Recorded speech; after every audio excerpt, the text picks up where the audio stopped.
Қыздар сәлем. Фармаси интернет дүкеніне тіркелудің 3 түрлі варианты бар. Міне мынау біздің сайт.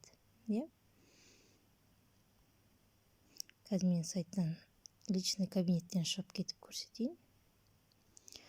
Сайтқа кірерде осындай войти деп тұрады, ең астында бесплатная регистрация деп тұрады. Бұл бірінші вариант.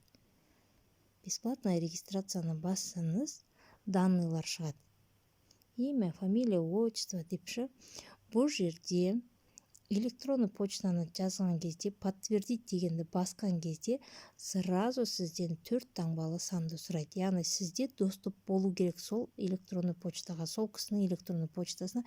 Не болмаса, тіркеліп отырған адамыңыз онлайн болып отыру керек. Сіз оған алдын ала предупреждать етіп қойсыз. Қазір сізге 4 таңбалы сан келеді, маған быстро продиктуйте деп. Сіз соны енгізіп үлгеруіңіз керек. Бұл бірінші вариант тіркеудің. Қиын ештеңке жоқ. Имя, фамилия, отчество, выберите дату дегенді басасыздар. Жылын таңдау үшін 2004 деп тұр ғой. Соның үстін бассаңыздар жылдар шығады. Мен жылдарды осылай таңдайсыз. Мысалы 2000 жылғы адам болса, 2000 таңдайсыз. Айларын былай жылжытасыз. Бірі, мысалы декабрьдің, установить. Телефонды да мне Қазақстан, женщина, электронный почта, копировать етіп қоясыз, адрес. Жерге жаза салайыншы өтірік. Иванов.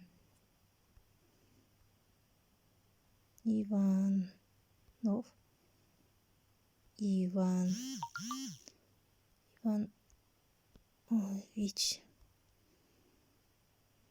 Деп өтірікші.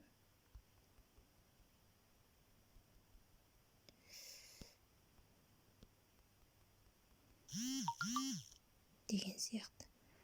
Электронный почта көрдіңіздер ме? Өтірік біреудікін жазсаңыз, сұрайтын адрес. Осылай бұл бірінші вариант. Түсінікті, Енді екінші вариант тіркеу, бұл енді уже кабинетке кіреміз. Кімге тіркегелі жатсыздар мысалы? Мысалы, мына кісіге тіркегелі жатырмыз деген, бұл кісіге кіреміз кабинетіне. Төмен жақта, мына жерде бизнес деген бар. Вот бизнеске кіреміз.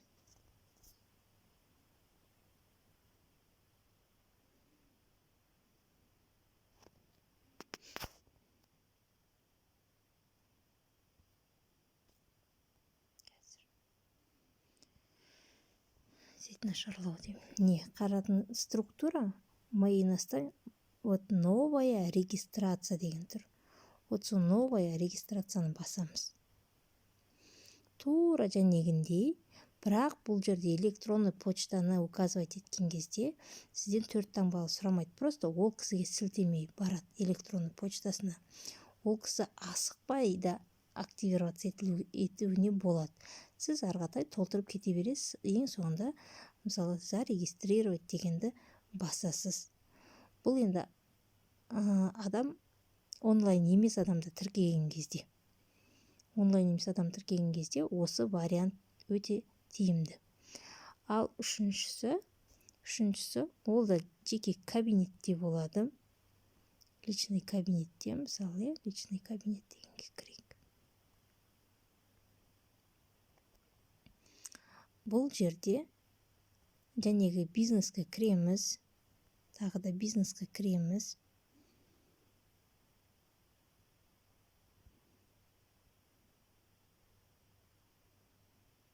Бұл жерде сілтеме аламыз да басқа адамға жібереміз. Ол өзі тіркеледі. Ол сілтеме жәнегі бірінші сілтеме сияқты ашылады. Бұл жерде вот инструменты продажи дегеннің ішінде реферальные формы деген бар.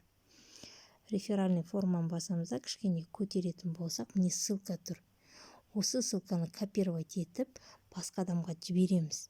Басқа адамға жіберген кезде жәнегі бірінші бесплатная регистрация деген сияқты болды. Тура солай ашылады. Ол жерде автоматты түрде тоже енгізу керек.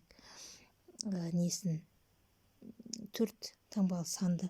Сосын мына бесплатная регистрация деген на сайте деген жерде обязательно сіз наставниктің жеке кабинет нөмірін жазуыңыз керек. Ал өз кабинетіңізде регистрация жасаған кезде ссылка арқылы ол автоматты түрде шығып тұрады екеуінде де.